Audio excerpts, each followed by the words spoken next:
Este é um desenho que eu fiz em 2021. Estou refazendo ele anos depois com todas as novas técnicas e habilidades que aprendi desde então para ver a diferença. Faz quase 3 anos desde que eu fiz ele, o que é um tempo considerável, já que existem artistas que começaram a desenhar e não têm 3 anos e são bons artistas. Então, obviamente, vai haver uma mudança inegável da qualidade de ambos. Mas não é só para mostrar a evolução que estou refazendo este desenho.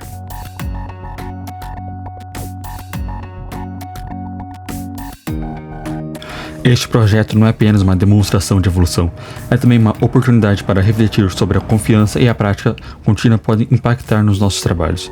Na época, eu não tinha confiança para fazer desenhos de grandes e complexos. Eu optava por desenhos simples e pensava em refazê-los quando eu me sentisse mais seguro das minhas habilidades. E bem, esse momento chegou.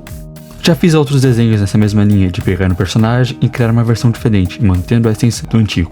O último que postei no canal não teve um resultado que eu esperava, mas aprendi muito com ele. Agora vou compartilhar o processo desse desenho em partes. Vou começar pela escolha da referência. Inicialmente pensei em usar essa imagem aqui, mas depois encontrei uma referência gerada por inteligência artificial que ficou incrível e sem erros, o que é o mínimo esperado. Possui uma perspectiva forçada excelente, então decidi usá-la. Usei um aplicativo para ajustá-la do tamanho de uma folha A4 e assim comecei a esboçar. Para este desenho estou utilizando a última folha canção layout de 180 gramas que eu tinha no bloco, mas felizmente tem uma reserva. No esboço, comecei a dividir a folha no meio para enquadrar melhor o desenho. No desenho antigo a figura ficou bem pequena, então era mais fácil posicioná-la na folha. Dessa vez o desenho ocupa quase a folha inteira, então gosto de demarcar o centro da folha e as linhas centrais. Faço o mesmo na referência. Isso não é um grid, pois eu uso apenas a demarcação central para posicionar o desenho sem correr o risco de ficar mal enquadrado. Diferente de meus outros esboços, onde eu uso formas circulares e simplificadas, nesse utilizei caixas e formas tridimensionais.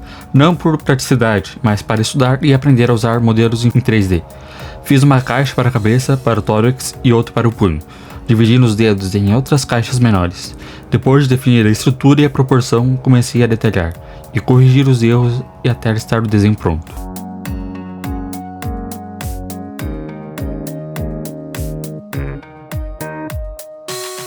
Por este novo desenho ser bastante diferente do original, pode até não ser enquadrado como um simples redraw. Mas, como disse, o intuito não era fazer o mesmo desenho, mas sim fazer um melhor. Essa referência é bem mais complexa, o que por si só já faz diferença, pois naquela época não seria capaz de desenhar algo assim. A evolução no traço e na pintura é notável.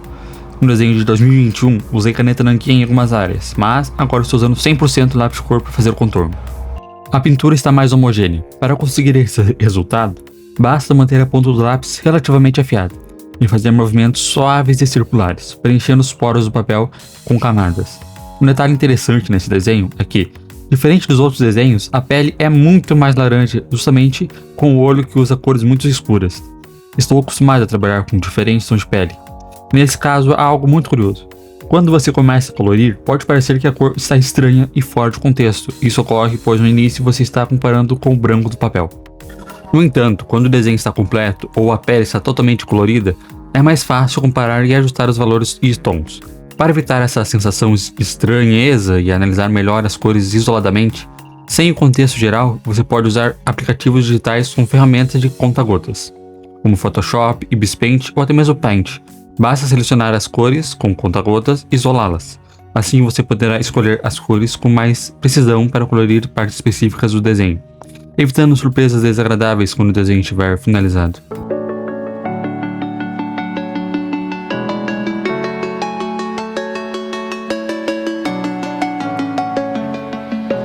Agora vamos falar sobre a pintura da luva do Saitama, a parte de maior destaque do desenho.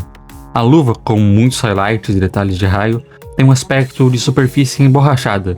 Para atingir esse efeito com lápis de cor, alterne entre bordas duras e transições suaves com degradê. Já expliquei isso antes, mas vale a pena repetir.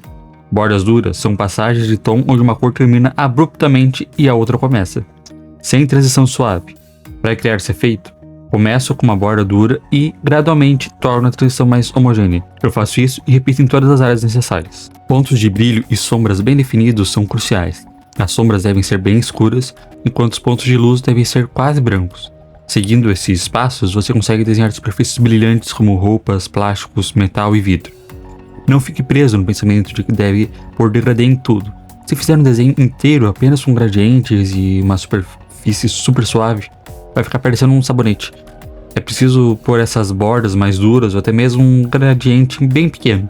Essas intercalações tornam a pintura muito mais realista e bonita. A parte difícil realmente é saber balancear isso.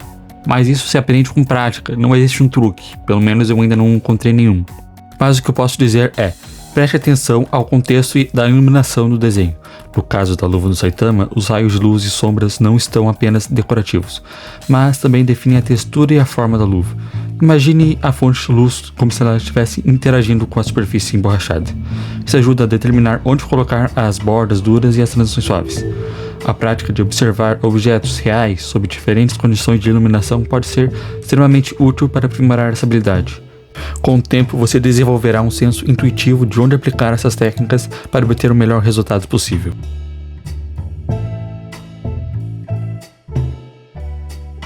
Antes de ir para a próxima parte, gostaria de aproveitar esse momento para agradecer a vocês pelos 1K de inscritos.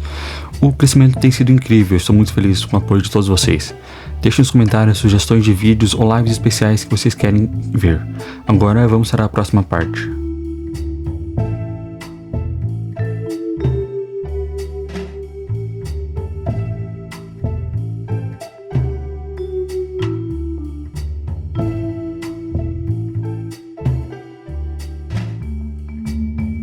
E eu não poderia deixar de falar desse efeito de raio, que combinou muito bem com o personagem.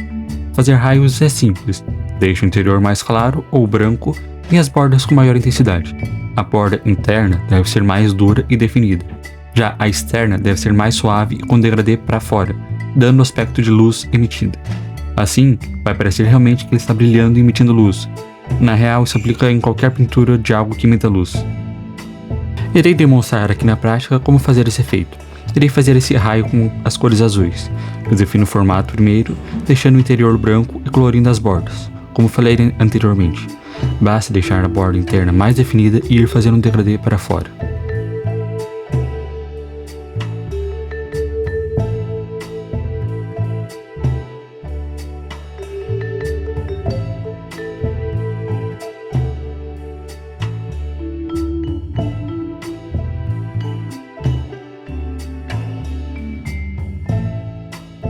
E esse efeito pode ser usado em outros lugares também. Como podem ver, estou fazendo uma esfera de luz ali, e o processo é literalmente o mesmo.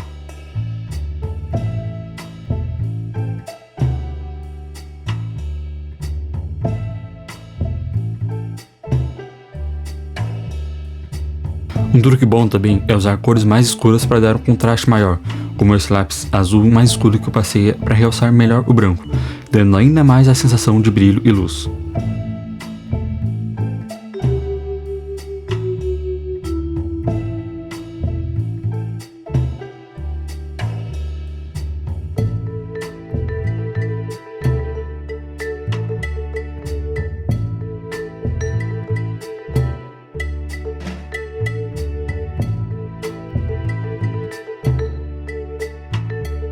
A outra parte de destaque do desenho é a camisa amarela. A cor amarela é uma das mais difíceis de trabalhar, pois requer misturas com outras cores para criar luz e sombra. Eu normalmente uso marrom, laranja e vermelho, ou deixo espaços brancos para a luz. Essas misturas eu particularmente acho complicado de fazer, por isso amarelo acaba sendo uma cor que eu tenho dificuldade. Então nessa parte comecei com tons de marrom e preto e passei o amarelo por último, que é normalmente o que todos fazem, mas eu sempre gosto de trabalhar escurecendo as cores, começando com tons claros ou médios e adicionando sombra nelas. Mas fazer isso aplicando marrom e preto sobre o amarelo normalmente não dá um bom resultado. Então eu começo com tons de marrom definindo as sombras, logo após passando preto nas áreas mais escuras e por fim fazendo a transição para o amarelo. Além disso, um detalhe importante ao trabalhar com a cor amarela é a paciência na construção das camadas. É necessário aplicar as cores gradualmente e com cuidado para evitar que o desenho fique com aparência suja ou manchada. Aplique o marrom e o preto de maneira leve e progressiva, construindo as sombras e a transição de forma controlada. Depois, ao adicionar o amarelo, faça isso com movimentos suaves e circulares, para garantir que a cor se misture bem com as sombras subjacentes, criando um efeito mais harmonioso e natural. Outra dica útil é variar a pressão do lápis ao aplicar as cores. Para começar, Uma pressão leve, você pode gradualmente aumentar a intensidade conforme vai subindo as camadas, até a última ser um amarelo com mais pressão em cima de tudo. Isso ajuda a criar uma transição mais suave entre as diferentes tonalidades e evita que o desenho fique com marcas de lápis visíveis. Além disso, considere usar um lápis branco ou um blender para suavizar ainda mais as transições e misturar as cores de forma mais uniforme. Com essas técnicas, você conseguirá lidar melhor com as complexidades do amarelo e criar uma camisa com aparência mais realista e detalhada.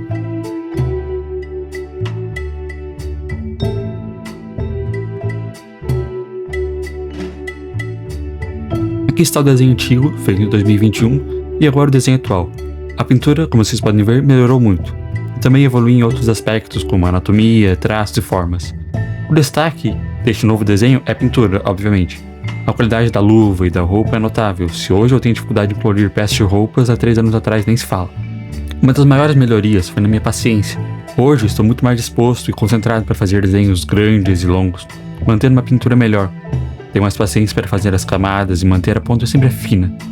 Foram 3 anos tentando melhorar minha coloração e aprendendo novas técnicas, pretendo fazer mais vídeos e fazendo desenhos antigos, caso esse tenha um bom resultado. Se gostou, deixe um like e comente o que gostou. Obrigado por assistir até aqui e até a próxima.